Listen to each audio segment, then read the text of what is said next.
AZ8311 Conductivity Indicator.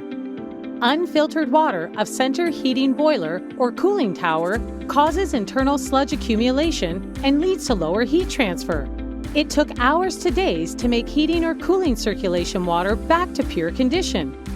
Filtration time is affected by many factors, not just the size of the building.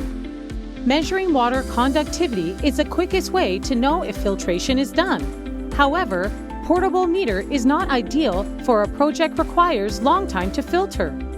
Let AZ8311 Conductivity Indicator help you. AZ8311 Conductivity Indicator features 3 color-easy understanding traffic light to indicate water purity level. Green light indicates the feed water is within acceptable purity range. Yellow light indicates stay cautious. Red light indicates filtration is still required. With a common use 3/4 inch NPT mounting threads, installation cannot be easier. Suitable for both stationary type and mobile type water treatment system.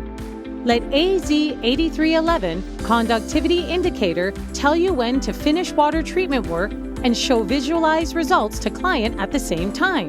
Being the pioneer since 1991, AZ offers more water quality meters for various applications. AZ, Taiwan Measure, your optimal choice.